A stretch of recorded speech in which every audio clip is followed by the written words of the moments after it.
Hello everyone, welcome into another tactics video here on the channel. I'm Ash as always, and for our next FIFA 23 tactics video we're going to talk about Erik Ten Hag's Manchester United formation and system.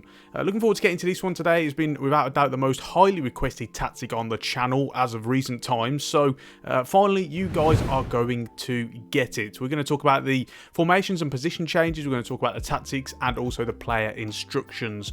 For those of you who are new to the channel, make sure to hit the subscribe button and ring the bell to get notifications every time I upload, and also check out my Patreon if you want to see where this tactic ranks amongst all the other tactics I've covered on the channel, suitable teams to play our strengths and weaknesses and all that good stuff.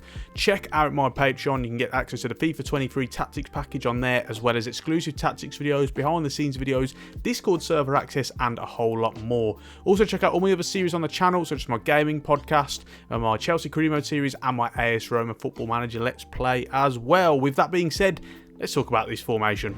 So first things first, we have a 4-2-3-1 system. So you're going to want to select the 4-2-3-1 wide, and you're going to want to make a couple of position changes. For a start, we have Christian Eriksen here. You want to change him from defensive midfield to central midfield, and what this is going to do is it's going to get him a little bit further up the field. It's going to allow us to get into roam more. He's not going to look to get into those advanced areas as much as what someone like Fernandes is. We still want him as that kind of deeper lying playmaker, but we want someone who's going to get forward and support attacks a little bit more. He's going to roam around, so we're going to be able to influence that in the player instructions as well. We've also changed the wide midfielders. This time you want to select them as left and right winger. What this is going to do, it gets them further at the pitch, and it means that rather than dropping a little bit deeper to pick up the ball, they are very much, in terms of their starting position, is going to be further at the field. It's going to allow them to penetrate that back line much more effectively than a wide midfielder. And this is how you're going to recreate that kind of counter-attacking deep kind of penetration from the wingers in regards to this system and the gameplay as well. So with regards to the tactics, you don't need to make any more positions changes. Starting off defensively, we have press after possession loss. It's going to allow you to be able to press a team whenever you do lose possession. But now there is also an element of they will often look to instigate presses when the opposition start to play themselves into trouble, which would be pressure on heavy touch. What you're going to want to do in order to influence and implement that into your system is you're going to want to look to use press yourself manually. You're just going to want to use the teammate contain function. You're going to want to use the team press function, which is down and then left on the D-pad as well. So you're going to be able to instigate those presses, not just in terms of pressing after you lose possession as well. The width is on 20, making it nice and compact and narrow, forcing the opposition to play out wide and try and go kind of more direct into the box using crosses, etc. And what this is going to do is very much going to limit the amount of space that you're going to find in between each of your players. The depth is on 60. Now, we also have a defensive game plan here, and you're going to see this change a little bit. 60 is more so to do with regards to when they're playing general kind of opposition, people that they expect to be kind of on the front foot, who are going to try and play a lower block against them. So they're going to boost the lineup a little bit. It's still very much a mid block, but you will see it being a little bit more active and aggressive compared to the defensive game plan, which we'll go into after we've gone through this balanced one. With regard to offensively then, the build-up plays on slow build-up. It's going to allow you to play out from the back on goalkeeper restarts. They're going to drop into the box and show for the ball. That's what they're always looking to do. They don't want to go direct if they don't have to. It's just a kind of natural evolution of their play, particularly when you've got so many forwards with those kind of movement skills and that pace as well. However, chance creation is forward runs, and this is how you're going to get that variation and that balance between that possessional style, trying to be kind of a vertical possession-based system, and also hitting teams on the counter that they do so effectively and so often as well. So forward runs is going to allow you to get more of that penetration. You're going to get the likes of the front four, the attackers, and even the fullbacks who are going to be joining as well. Those guys are going to be running in. Width is on 30. Again, this is going to change in a defensive game plan, but in terms of the balance system, we have a system where it's generally, even though it's balanced at 30, it's a little bit narrower. and what that's going to allow you to do is going to support play through the middle of the pitch. However, because it's on 30, you've got a bit of variation of balance, allowing you to go down the wings if and when you need to, because it is still a big part of the way in which they like to play. Players in the box is on 7, and what this is going to do is going to have the front 3, and probably, or sometimes, you're going to have someone like Fernandez getting into the box as well. Sometimes he likes to hang on the edge, and what this does is when they do kind of the opposition intercept the ball, for example, and it comes out to the edge of the area, he can then act as that pivot, and he can regain possession. So sometimes he's going to get into the box, sometimes he'll kind of drift and just hover around the outside. With corners and free kicks, both of these are on 4. They like to get a lot of men into the box in set piece situations. They're a relatively tall team. Obviously, that depends on the kind of personnel as well. But generally, they're going to get a lot of players into the box. Right, so moving on to the player instructions then. We're starting off with the keeper, and we'll go through the entire lineup. So with David De Gea, we've got him on comes across. Is something I emphasise in all of these tactics videos. This is just something that you should generally be playing regardless of your system. It's just going to really relieve some pressure off you when the opposition do cross the ball in. It doesn't have to be dependent on you clearing it with your centre-backs. So on comes for crosses, it's very much going to be a case of just helping you out a little bit in terms of the gameplay. Saving outside the box is unbalanced. You'll notice with De Gea, he doesn't feel overly comfortable coming too far away from his goal. His starting position is a little bit higher. I think that's something that's been coached into him, particularly under Ten Hag a little bit more. But you still see a hesitance for him to come out too far if he doesn't have to. So with that in mind, we've gone with balanced. With the 2 centre-backs, it's all on normal. However, with Martinez, what you will notice is that you can change this to aggressive interceptions if you want more of a personalised thing, because Martinez does like to kind of step out. It's something he's done even from his Ajax days, for example. He's the type of player, he likes to kind of put it on you and step out and win the ball aggressively. However, that's something you won't notice with the likes of Varane, Maguire, Lindelof, etc. So it's more of a personalised thing. So this is ultimately down to you. I prefer to go with normal. And then with the 2 fullbacks, slightly differing roles. Now, with Dalot on this right side, we've got him on join the attack and overlap. And remember, he's just a base fullback. However, with Shaw, on the other hand, slightly differing instruction. His run type is still on overlap, but this time his attacking runs is balanced. Now, what you'll notice about Manchester United is often one of the fullbacks does tend to hang back a little bit whilst the other one goes. This is just to allow a little bit of element of extra protection against the counter-attack. Now, in FIFA, you can't really get that balance. Obviously, you have to set one to do one thing and the other one to do the other permanently. So, in this case, we've actually gone with Shaw as balance. Now, he's still going to support attack sometimes, but at the same time, in certain situations, he's going to hang back a bit, and that's going to give you another element of protection. Now, the reason I've chosen Luke Shaw is because, as you'll have noticed, we've changed Eriksen to centre midfield. So on that side, you're looking for a bit more protection. Whereas on the other side, you've got Casemiro as that out-and-out defensive midfielder. So it's better to have the supplementary fullback overlapping over on his side. Speaking of Casemiro, coming on to him next as that out-and-out defensive midfielder. His defensive behaviour is on cut passing lanes as they do implement a lane press. And his attacking support is also stay back while attacking as well. His defensive position is cover wing. Naturally, he's going to look to obviously come out wide if he needs to fill in for when Dalot obviously overlaps. And his positioning freedom is stick to position. Now, with the central midfielder of Eriksen on the other side, slightly different instructions. His attacking support is stay back while attacking, and his support and crosses is stay on the edge of the box with a cross. And what we're looking to do here is, because he's central midfielder rather than a defensive midfielder, he will push up a little bit more. So you don't need him to be on get forward, for example, to replicate that. The base position of central midfield will already do that. However, to replicate that deep line playmaker role that we wanted but can't use because he's in a defensive midfield, we use free roam instead, and that's going to allow him to dart around and get into these little pockets of space, and that is a perfect way to replicate his role. Defensive position is also on cover wing. Now, with Fernandez at centre attacking midfield, first things first, his defensive support is come back on defence to make sure he's tracking back, and his support on crosses is balanced. We've mentioned already in the tactics that naturally he is going to be only getting into the box sometimes. So that's what we're looking to do there. And his position freedom is actually stick to position. Now, we don't want this on free roam because whilst we do want him kind of moving around a little bit, we want it in those more advanced areas. And on free roam, you'll notice he drops deeper a lot. That's not what we're looking to do. So the better way to replicate this is really to keep it on stick to position as that cam. With the two wingers then, both of these are on the same instructions. We've got Anthony and Sancho, but it does remain the same whether or not Rashford is on the wing, Elanga, etc. So you got both of them on come back on defence to make sure that they are tracking back. And then their chance creation is cut inside, because what this is going to do is going to allow them to angle their runs, and it also makes room for an overlapping fullback as well.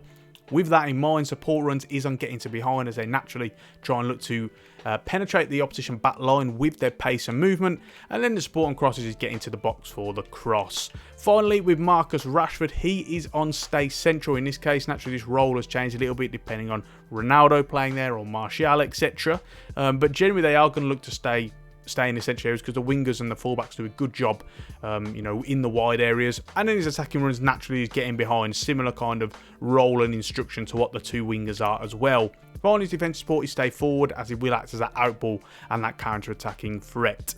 So we've spoken about the balanced game plan. Let me quickly talk to you about a defensive game plan. There are just a couple of tweaks here.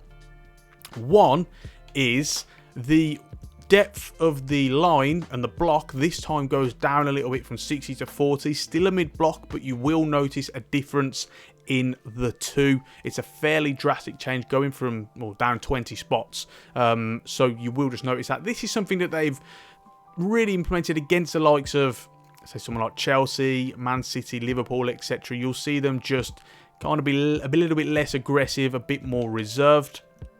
And you can also play into the width here. This has gone up to 60 because they get a little bit wider this time. They stretch the play out a little bit more. They're looking to counter-attack, particularly down the wings. They become slightly more crossing orientated. They know that they are going to have to sacrifice a little bit of possession in the central areas. And so this time a lot of their play goes down the wide areas a lot more. With the player instructions, just the one change. This time, Eriksen, as you'll notice from the formations here, is at defensive midfield rather than central midfield, hanging him back a little bit more.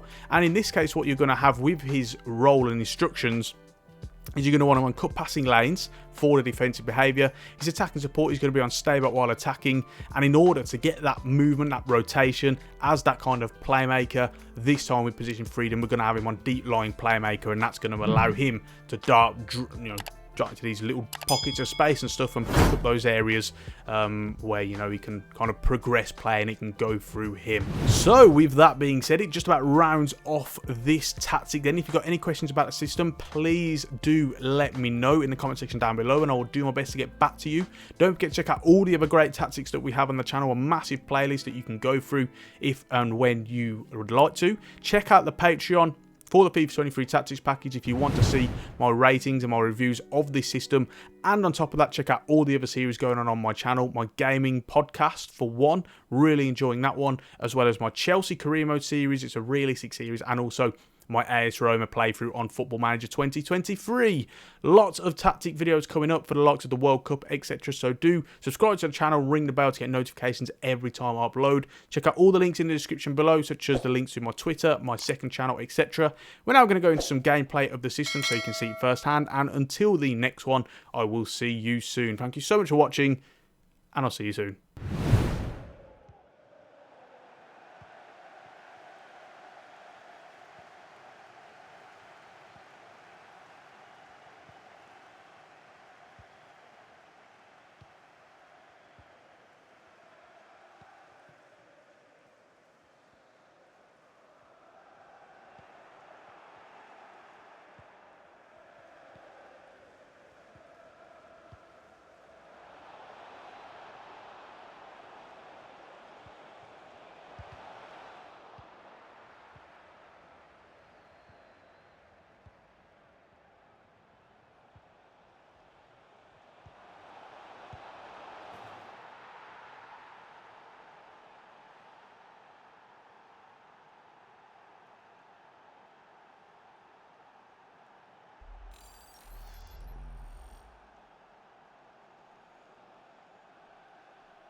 see number 9, Pierre-Emerick Aubameyang.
Substitution for Chelsea. Coming off the pitch, number 19, Mason Mount.